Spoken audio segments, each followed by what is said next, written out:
Shri Guru and Gauranga Guru Premananda Hari Hari. Jaya Jaya Shri Chaitanya Jaya Nityananda. Jaya Shri Chaitanya Jaya Nityananda. Jaya Dvaita Chandra Jaya Guru Bhakta Vrinda. Jaya Jaya Shri Chaitanya Jaya Nityananda. Jai Dvaita Chandra Jaya Guru Bhakta Vrinda. We are reading from Sri Chaitanya Charitamrita Adi-lila, chapter 15, verse 10.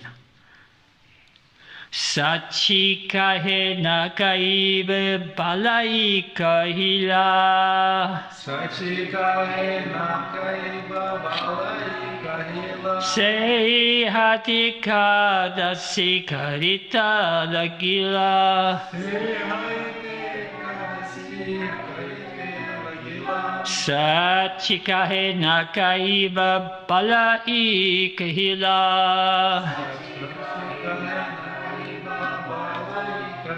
Se hatyaka dasi karita lagila.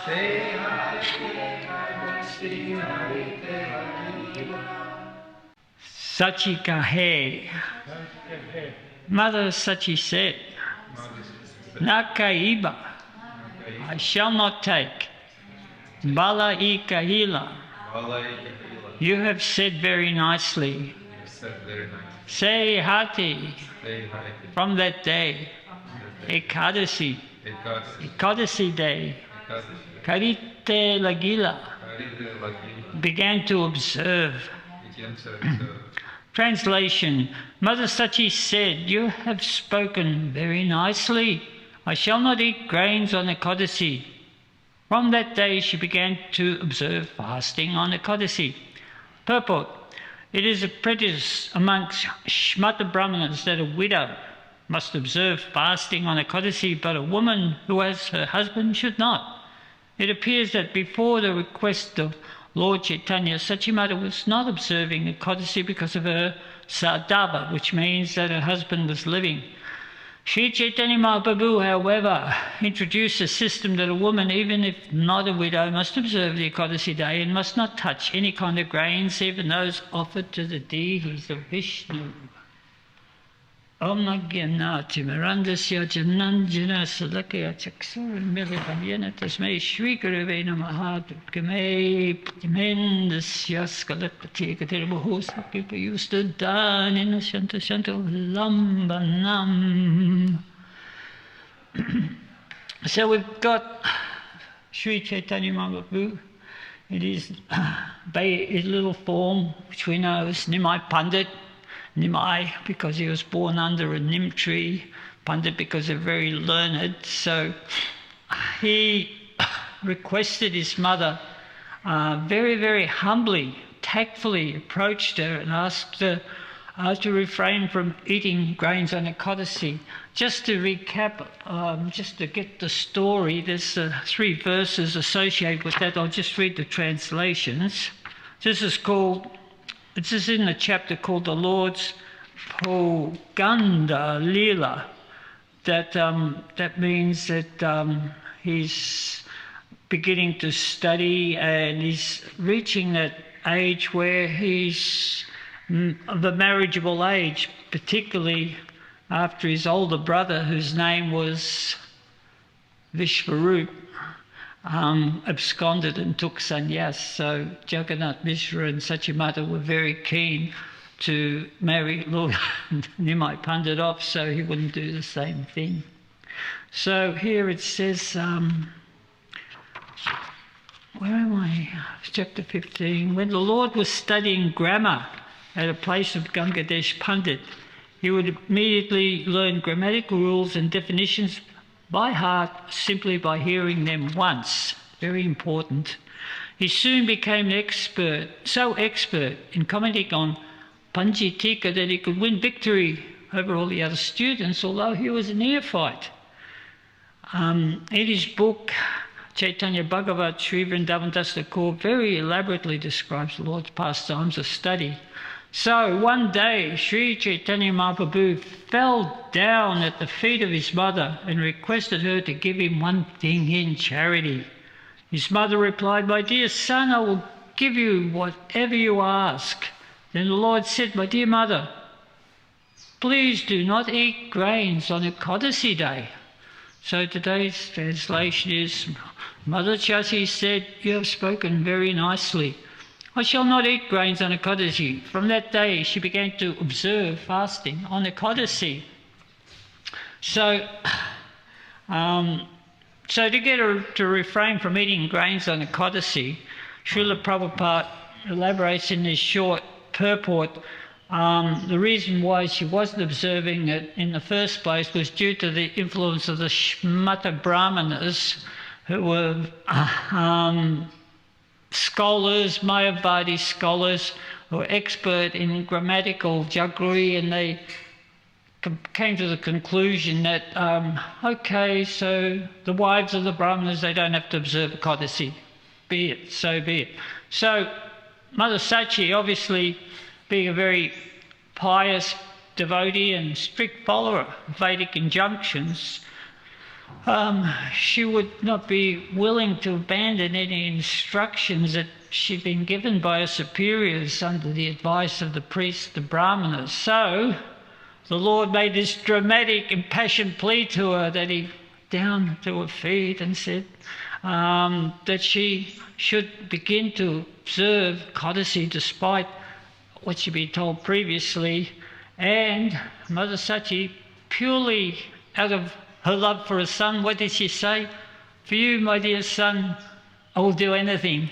Right? So she agreed to observe the vow. Of course, we as budding Vaishnavas also take this vow seriously, as we know that everything that we've learned has been passed down through Lord Chaitanya, and we're in that Sampradaya, Brahma Gaudiya, Brahma Madhva Gaudiya Sampradaya. Gaudiya means gold, means Lord Chaitanya. And via his instructions to the 6 Goswamis, Rupa Goswami and Sanatana Goswami, we are being shown the way how to navigate ourselves out of this dense, dark age of Kali, the age of ignorance, quarrel and hypocrisy, and become eternally situated in the Lord's abode. So Ekadasi is a very important factor here, as we can see. So I was just thinking, do I really know how Ekadasi started, how it come about? Maybe at one point in time I did, but it's sort of a bit vague. So I thought I might do a bit of research on it and share it with you folks here. So strap yourselves in. So it all began with a conversation. So we know one personality, we know Srila Vyasadeva, right? He's the compiler of all Vedic literature. So one day, Vaishampaya Muni, great sage, he was wondering about this very same question. So he asked this of Srila Vyasadeva, how did Ekadasi come about? So the answer, Vyasadeva's answer, is written in the Padma Purana in the 14th chapter, in a section entitled Kriya Saharasara, and it's to do with the beginning of creation of the Lord Vishnu. So when the creation was taking place, there was also one living entity that was created along with all the other forms, and the name of this living entity was Papa Purush. And Papa Purush is a very, very unpleasant character because he's the embodiment of sin personified. So to actually give you some idea, I will describe the body of Papa Purush. You ready?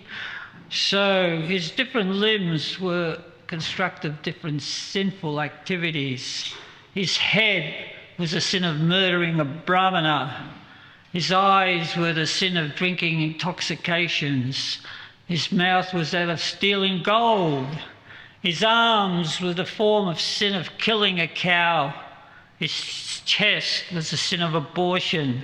His lower chest, the sin of having sex with another's wife. Stomach, sin of killing one's relatives. Waist, the sin of self-appraisal. Buttocks, the sin of revealing confidential matters. Hair, all sorts of other sinful activities. In this way, his horrible personality of Papa Purush, he embodied all the sinful activities and vices that were ever created. So his bodily colour was black and his eyes were yellow. And his job was to inflict misery upon the sinful living entities. So,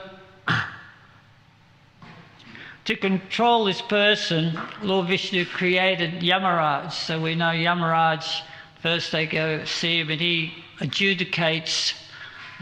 His secretary, Chandragupta, reads out all the activities of the living entities, and then Yamaraj adjudicates what type of punishment, if at all the living entities committed some sinful activities, then he's sent to the different hellish planetary systems that also created. We have the heavenly systems and the hellish planetary systems, so justice can be dispensed.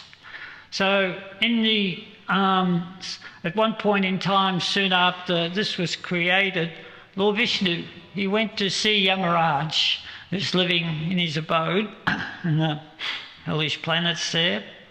And so Yamaraj saw him and he was delighted to have the presence of the Supreme Lord there. He washed his feet and he appropriately served him with fine prayers and whatever, different paraphernalia. And then Lord Vishnu happened to hear the cries of the living entities down the south abode of the hellish planet there. And he asked, "What is that horrible noise?"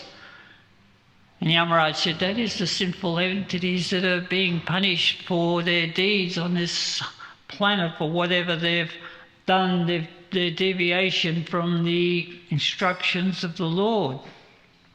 So Lord Vishnu went down to see and he saw the pitiful cries of living entities who were, as soon as they saw Lord Vishnu, they were crying even louder, "Please save us, please stop us." And he took compassion upon these living entities, and immediately he manifested from his own form a lunar day of Ekadasi. So Ekadasi is a manifestation of Lord Vishnu, who's the super soul within the heart. This is why we have so much respect for Sri Ekadasi. And by observing Ekadasi, then the living entities, they were saved. They could go back to Vaikuntha. It was easy as that, right? But there was one very unsatisfied personality with all this arrangement, and this was Papa Purush. He's saying, "Oh, this is not good, because actually all these living entities are going to go back to the spiritual world, and this universe is going to become empty." And he presented this problem to Lord Vishnu. In fact, he was very tactful. He paid his obeisances. He offered prayers to Lord Vishnu, and he said, "I have one problem." And Lord Vishnu said, "What would that be?" And he said that this influence of Sri Ekadasi is actually negating his position in this material universe, that he has no one to punish, because this way everybody can go back to God by just observing Ekadasi. And so where am I going to go? I don't fear anyone. I don't fear pious activities. This is Papa Purush, because actually pious activities cannot negate your sinful activities. They can just enhance your goodness, your good karma. So he said, the only one I fear is Sri Ekadasi, and when she comes about, I've got nowhere to hide. Where do I go? Please help me. So Lord Vishnu smiled and he said to him, okay, I've got a place for you to go. You can go to where there are grains on the codices. So you can take shelter in the foodstuffs in the form of grains. So therefore in the codice all types of sin are there in the grains. So that is why we avoid eating any type of grains, rice, wheat and legumes, beans and peas and so on and so forth, for this very, very particular purpose. So now we can understand not only is the codice very auspicious, but the fact is that Papa Purush is there in the grains. So it says that even if by trickery, if one just wants not to eat grains on the codice all his life, all his sins become destroyed and he attains the supreme goal by Kunta. This is the auspiciousness of it. So there's another story that once I was always thinking, okay, a codice, I didn't really grasp the meaning of codice perhaps fully, and I was wondering when did it come about. And if one just glances over the Chaitanya Charitamrita, one might think that actually it started with Lord Chaitanya, please don't eat grains on the codice. But actually I come across one section in the Mahabharata was quite interesting. I'd just like to relate to you. We have a little bit of time. So at one portion of the Mahabharata, Narad Muni came down to the abode and he approached, at least I think it's Narad Muni, correct me if you think, if you know otherwise, but he approached two personalities. He approached Maharaj Yudhisthira and he approached Duryodhana, right? So he had two different tasks for each one. So to Duryodhana, he said, Duryodhana, you're a very, very learned fellow. Please go out in your kingdom and see if you can find someone who's more learned than you. So Duryodhana goes out to his kingdom, and a week later Narad Muni returns. He said, well, what did you find? He said, well, I looked everywhere, every corner of the kingdom, and to be honest, I couldn't find anyone that's any more learned than me, learned or pious than me. I'm sorry. So Narad Muni then went to Yudhisthira and he asked him a question. He said, Yudhisthira, I would like you to go out into the kingdom and find someone who's more lower than you. Right? So Yudhisthira, he went out and he's looking through his whole kingdom for the whole week, and Narad Muni comes back. He said, how did you go? And Yudhisthira said, look, I couldn't find anyone that was worse than me, more lower than me. Once I come across this guy who was carrying water on a codice, and I thought he was going to drink it. But then he's just feeding his donkey, right? So I'm the lowest. So I thought, wow. So everybody really strictly observed a codice at that point in time. So as we know, there are different levels of observing a codice. I don't really want to go into it because it's quite a discussion within itself.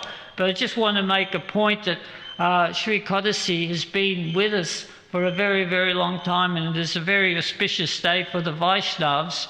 And for those who eat grains, it is totally inauspicious because they're actually eating personification of Papa Purush.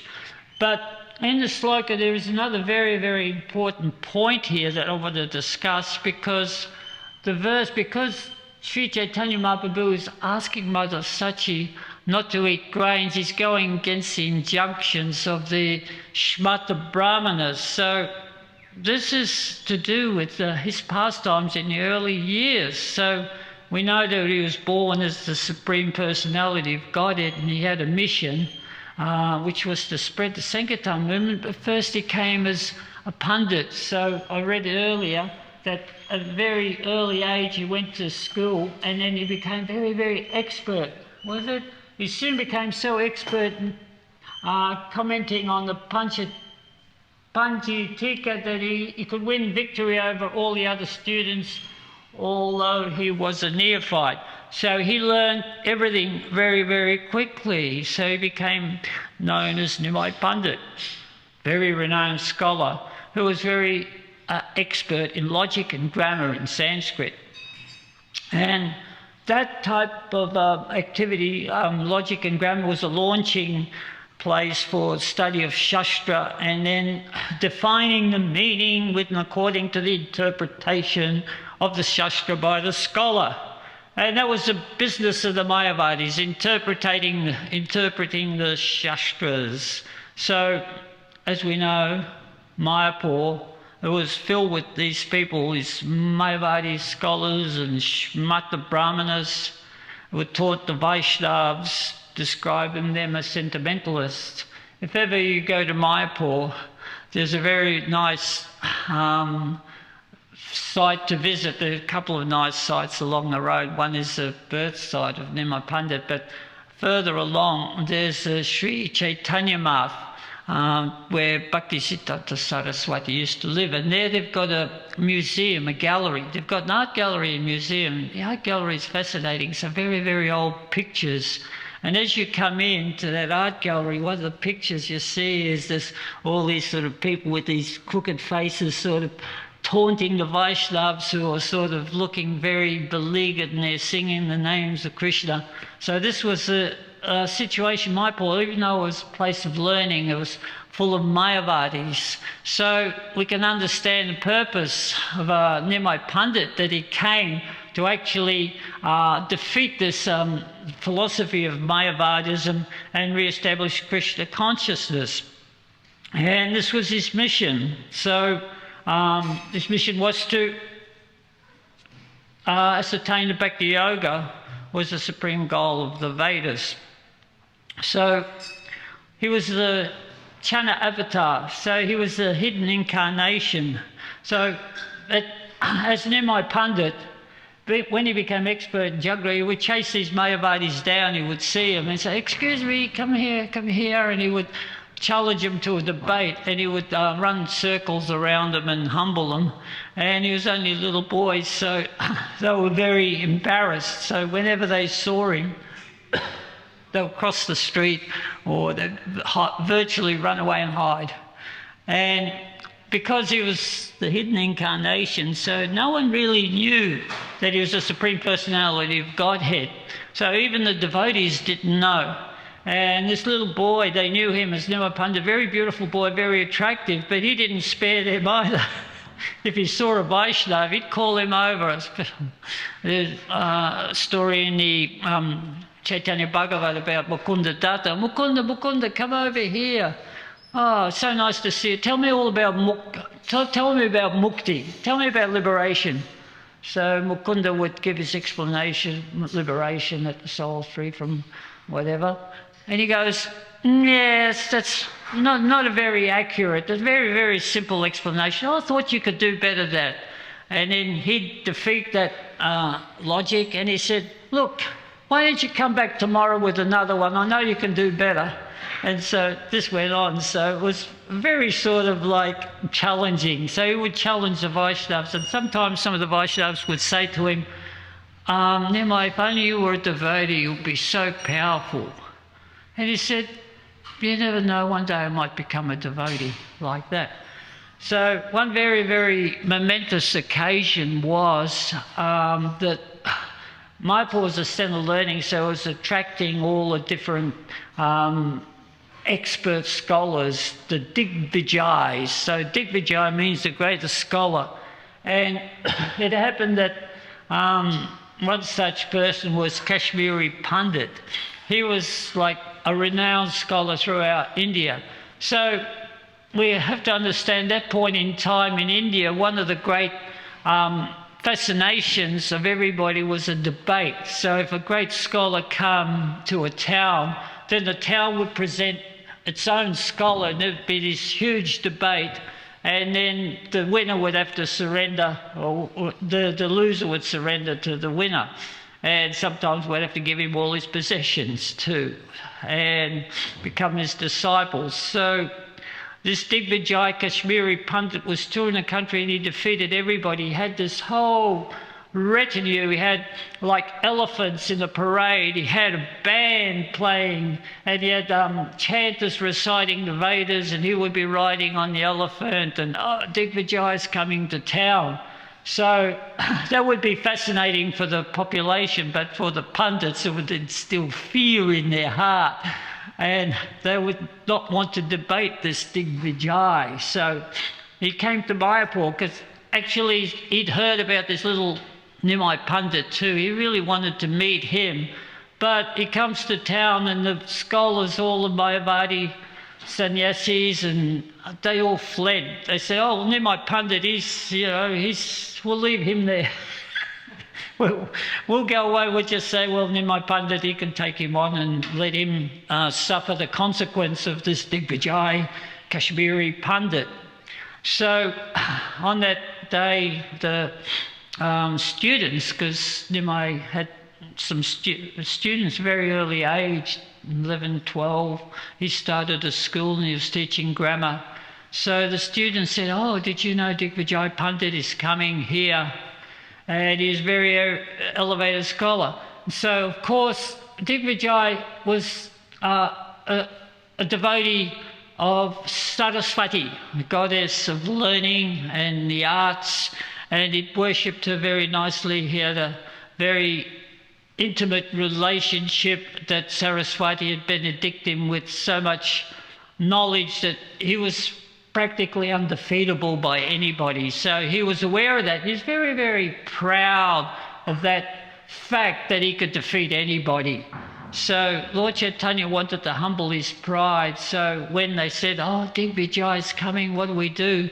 Lord Chaitanya just smiled, and he had a plan, because actually this Digvijay was a very learned person and he was a great soul. So he didn't want to actually really confront him in this big debate with thousands of people watching and humble him, because sometimes, as we know, that for someone who is famous or prestigious, that dishonour is worse than death. So he wanted to be very discreet. So he took his students to the banks of the Ganga, right? And they were there. It was beautiful. It was a full moon night. And Digvijay arrived at the Ganga to take his bath, and then he saw Nimai there with all his students. So he walked past and they exchanged greetings, and Nimai said, "Oh, you're the great, well-renowned scholar. We've heard so much about you." And he said, "Yes, I think I've heard about you. Aren't you the one that knows a lot about the beginning of grammar?" So it was very he was setting him up, that he was deflating him, because you had the idea that they were going to debate Shastra together, so you sort of put your rival down. And just to enhance his ego, Lord Chaitanya said, yes, I'm just very, very early in my stages of grammatic logic. I'm trying to teach these students, but they really have difficulty understanding in what I'm saying. Perhaps you can actually enlighten us a bit with your knowledge and describe the glories of the Ganges for us. So Digvijay took upon himself to immediately break out in so many eloquent verses about the beauty of the Ganga. And he spoke for an hour. He chanted 100 verses like that, just rattled them off one after another like that. And treated Nimai Pandit, he said, that was very nice, but the fact is that only you and Saraswati, Mother Goddess Saraswati, can understand what you're saying. That was a bit of a dig at him. And he said, perhaps you can elaborate on one of these verses. And Kashmiri Pandit said, sure, which verse would you like me to elaborate on? And Nimai just rattled off one of the verses in the middle that he chanted about the beauty of the Ganges, how it flows from the head of Lord Shiva, and she's known as the second goddess of fortune. And he said, he repeated it word for word, and he said, now can you give us the embellishments of this, all the good points about it and all the faults in it? And Kashmiri Pandit said, faults? Faults? There's no faults in my poetry whatsoever. What would you know? You don't study this logic. I mean, you don't study the Shastras, you only know the beginning of logic and grammar. What would you... And Sri Nimai Pandit goes, oh yeah, but I've heard from other people and I've listened and I would just like to hear from you. So then Kashmiri Pandit talked about the qualities of slokas, and then Nimai Pandit, what about the faults? And he goes, there's no faults. So what do you mean? Explain it to me. So then Nimai pulled him apart. He just said, oh, well, you mentioned a couple of things. He mentioned 5 faults in one verse. He said, well, you said Bhava Bhartu. That means the husband of the wife of the husband of the wife of Lord Shiva. So it means that God is Bhavani's got 2 husbands. That's what it refers to. And then he said that you've repeated yourself in the last line. You said this is very wonderful, and then you said it's amazing, and you repeated yourself, and there's other sort of things. There were 5 points that he just pulled that verse to pieces, and Kashmiri Pandit was astounded. And he said, oh, there's some beautiful things about it too, and he sort of elaborated on the whole verse. He said, but you know, this is just the start of it. If we had more time, I could really pull it apart and show you all the faults. And Kashmiri Pandit, he was stunned. He was absolutely stunned. He realised that the goddess of learning, Saraswati, had deserted him. And he had to say, you're a very learned scholar. I have nothing to say. He said, oh, you must be tired. Why don't you come back tomorrow and we'll study the Shastra? You know? And he couldn't say anything. So he went home that night and he prayed to Goddess Saraswati. He thought he'd committed some offence or something. So then Saraswati, she appeared to him and she said that actually you've been defeated by the Supreme Personality of Godhead, Sri Chaitanya Mahaprabhu, that he's, you know, the Supreme Lord and I'm the servant of the Lord.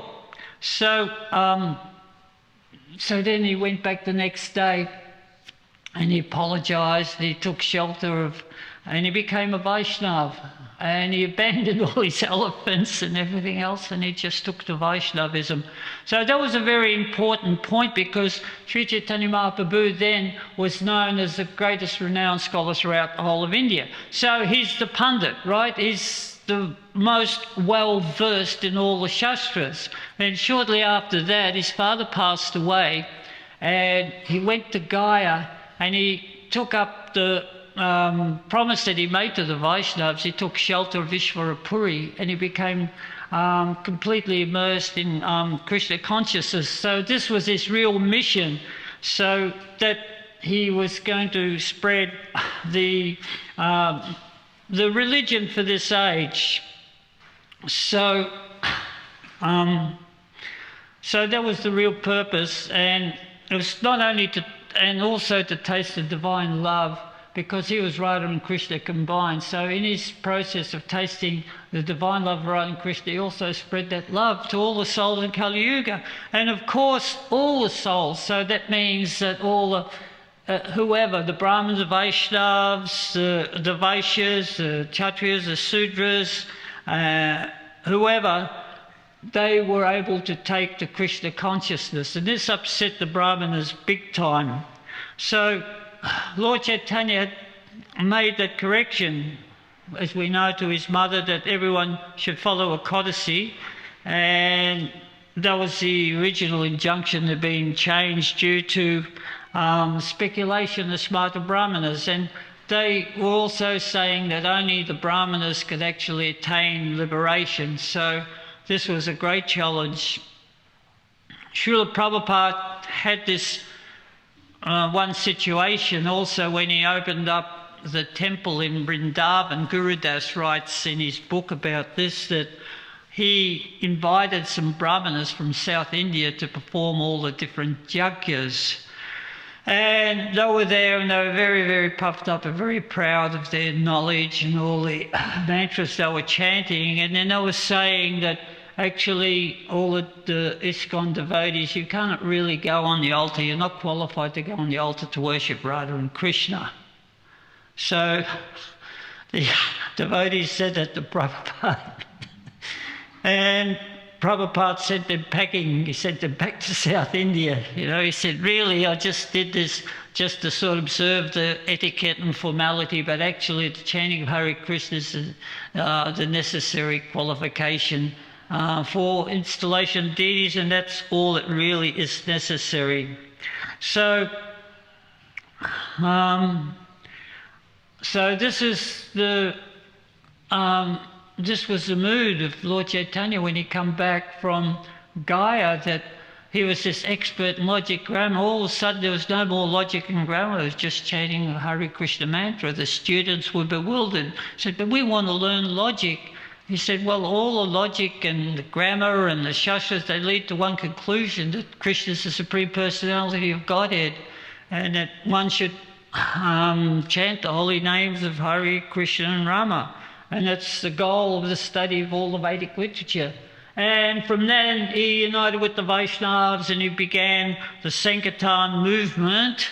And as it is said in Srimad Bhagavatam, the 11th canto, chapter 5, verse 32, Krishna Varnam Tvisa Krishnam Sango Pangastra Parishadam Jagye Sankirtana Praye Yajanti Hisu Medasa.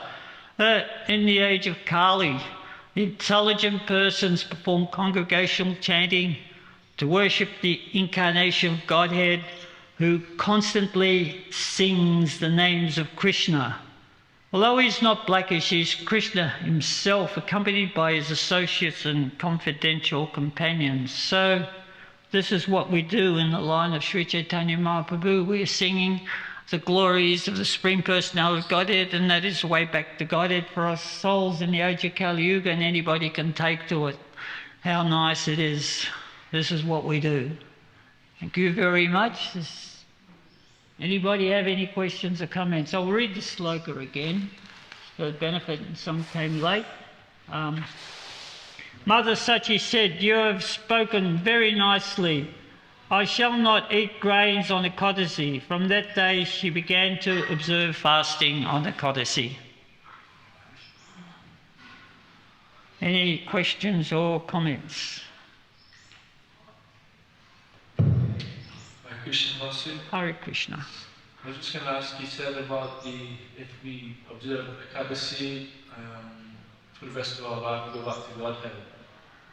And I've also heard somewhere in the Vedas that, like, if your ashes get thrown into the Ganges, you go back to the spiritual world. So these kind of things kind of confuse me when I hear this, but then we do the sadhana and one in practice and everything, and that's like our life. Yeah. But these things are going to take us back to Godhead. It's like, how we meant Well, these things happen, but we don't count on them happening to us. These are sort of accidental things, what you call it, the creeper. Sometimes it's called the creeper city, that you might get the mercy in this way and you may go back to Godhead. But our practice of sadhana bhakti enhances our relationship with Krishna, and it gives us the highest taste that we could possibly achieve. So even though these people do sometimes achieve that, we can't guarantee. I don't know about their destination. They achieve liberation, they go back to Vaikuntha or whatever. But it's not like it's going to happen to everybody anyway. So there's karma. Even those people, okay, I got it now, floating around, but it's all due to somebody's reactions in their last life, what they've done. So sometimes we think, oh, this is an accident. I do know of someone who drowned in the Ganges, quite a nice devotee, and so there's lots of devotees drowned in the Ganges. Actually, it's a very, very treacherous river in Mayapur.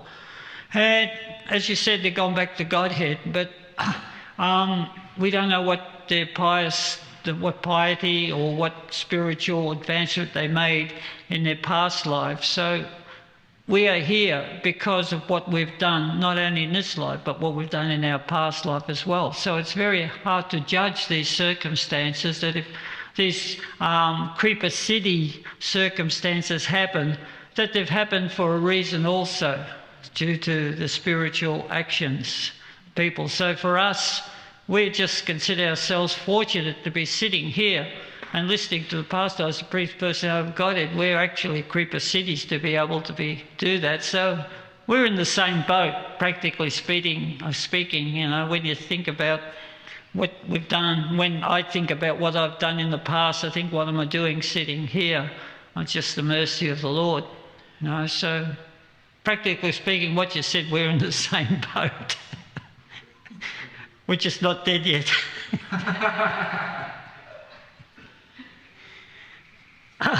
Any other questions or comments? Yes. Take the microphones.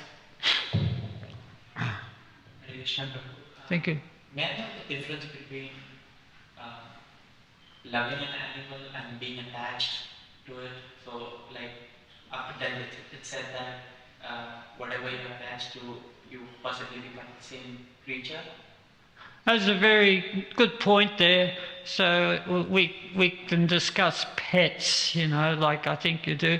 Like loving cows is very auspicious too, because, you know, there's Krishna's favourite animals, and you can love cows as much as you like, and it helps you on your spiritual advancement because it helps you think of Krishna. With pets, it may be a little bit more sort of questionable. There are good and bad points. The fact is that, you know, pets are also living entities, so you learn how to show compassion for all the other living entities. And the thing about attachment, it also teaches you detachment, because if you have a cat or a dog, you'll find that your cat only lives for a certain amount of time, maybe 3 years, 4 years, or disappears, or at the most lives 10 years. And then you lose your cat, and that there's a sort of attachment there, but teaches you that actually this material world is just a place where it's just full of birth and death, you know, and what to speak of when other human beings, you know, pass away, your close relatives. So this is just it's a good thing for kids to, you know, learn, because pets don't last. I mean, if you really want to try goldfish, try fish in a bowl. Oh my God. You know, sorry, Hare Krishna. One day you got 50 fish, and next day they're all dead. Something happened, you don't know what happened to them.